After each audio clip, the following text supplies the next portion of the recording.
Welcome back to new another blog. Veg biryani বানানোর জন্য আমি পনির নিয়ে নিয়েছি, কড়ায় খানিকটা তেল দিয়েছি, পনিরগুলো ফির কড়াতে ছেড়ে দিয়েছি। পনিরটা একটু লাল লাল করে ভাজবার জন্য এর মধ্যে খানিকটা হলুদ দিয়েছি, একটু লবণ দিয়েছি, নুন দিয়ে পনিরটাকে ভালো করে ভেজেছি। সুন্দর করে পনিরটাকে ভেজেছি। তারপরে পনিরটা এরকম হয়েছে, এটাকে একটু গরম জলে ডুবিয়েও রেখেছিলাম ভাজার পর। তারপরে কিছুটা কর্ন নিয়েছি আর গ্রিন পিস নিয়েছি, এটাকেও গরম জলে দিয়ে তারপরে এটাকে কড়াইতে ভেজেছি।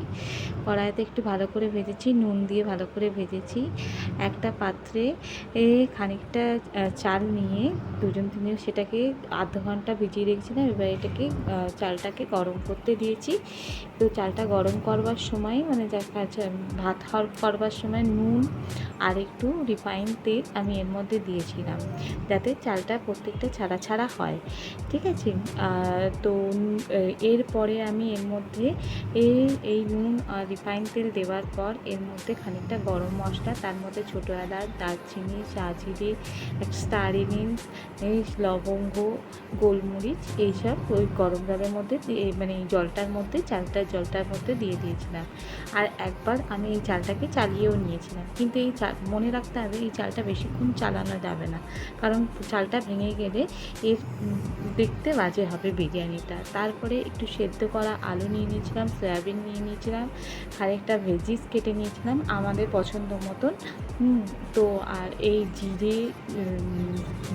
জিরে নিয়েছিলাম, রসুন, আদা আর পেঁয়াজ কুচি কুচি করে কেটে নিয়েছিলাম। আপনারা যদি অন্য কিছু চান তাও দিতে পারেন। কড়াইয়ে তেল গরম করে নিয়েছিলাম। তেলটা ভালো মতন গরম করবার পর তারপরে আমি পেঁয়াজগুলো সমস্ত ঢেলে দিয়েছিলাম। এই পেঁয়াজগুলো আমি কিছুটা বেরেস্তা বানানোর জন্য আর কিছুটা পেঁয়াজ ভেজে তুলে রেখে সেটাকে ওই জিরে, আদা আর সর্ষের জিরে, আদা আর রসুনের সাথে পেস্ট করবার জন্য তুলে রেখেছিলাম। পেঁয়াজটাকে যতক্ষণ না বাদামি হচ্ছে ভালো করে ভেজে নিয়েছিলাম।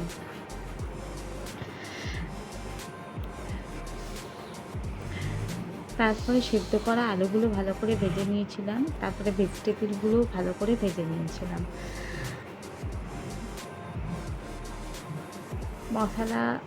মশলাটা পেস্ট করবার পর এইরকম কালার এসেছিলো। আর সব ভেজিটেবিলগুলো ভাজা হয়ে গেছে, সোয়াবিনও ভাজা হয়ে গেছে, কর্নও ভাজা হয়ে গেছে, মোটামুটি রেডি। কড়াইয়ে তেল দিয়ে তেলটাকে গরম করে তার মধ্যে ছোটো এলাচ, দারচিনি, খানিকটা জিরে দিয়ে ওই মশলাটাকে আমি ঢেলে দিয়েছিলাম। মশলাটা ভালো করে ঢেলে তাকে ভালো করে চালাচ্ছিলাম। তার মধ্যে টমেটো, কাঁচা লঙ্কা, হলুদ গুঁড়ো, লঙ্কা গুঁড়ো, নুন এই সমস্ত তার মধ্যে ঢেলে দিচ্ছিলাম। আর এর মধ্যে আমি টেস্টে অ্যাকর্ডিং টু মানে একটু চিনিও দিয়েছিলাম, যাতে এর টেস্টটা ব্যালেন্সে থাকে। খানিকটা চিনিও দিয়েছিলাম এর মধ্যে। ঠিক আছে।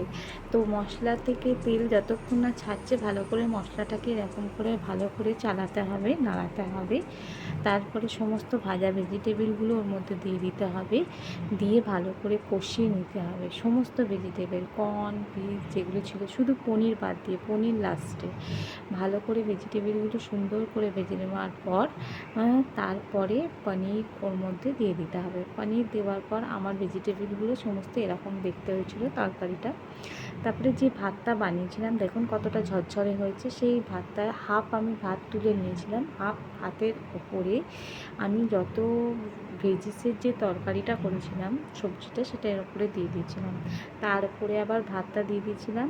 এর মধ্যে আমি বেরেস্তা যেটা ভেজে রেখেছিলাম বেরেস্তা দিয়েছিলাম, বিরিয়ানি গরম মশলা যেটা বাজারে পাওয়া যায়, আমি এভারেস্টের ইউজ করেছি, আপনারা চাইলে পছন্দ মতন ইউজ করবেন। খানিকটা ঘিও এর মধ্যে দিয়েছিলাম আমি। আর মিঠা আতরও আমি এর মধ্যে ইউজ করেছিলাম।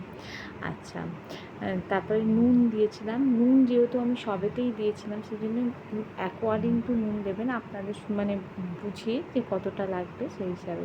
তারপরে চাটুর ওপরে চাটুটা গরম করে তার উপরে আমি এইভাবে ঢাকা দিয়ে বসিয়ে দিয়েছিলাম। দেখুন আমার বিরিয়ানিটা এইরকম সুন্দর ভেজিটেবিল বিরিয়ানি হয়েছে, পুরো খিলা দারুণ সুন্দর মজাদার, খেতে দারুণ লাগবে।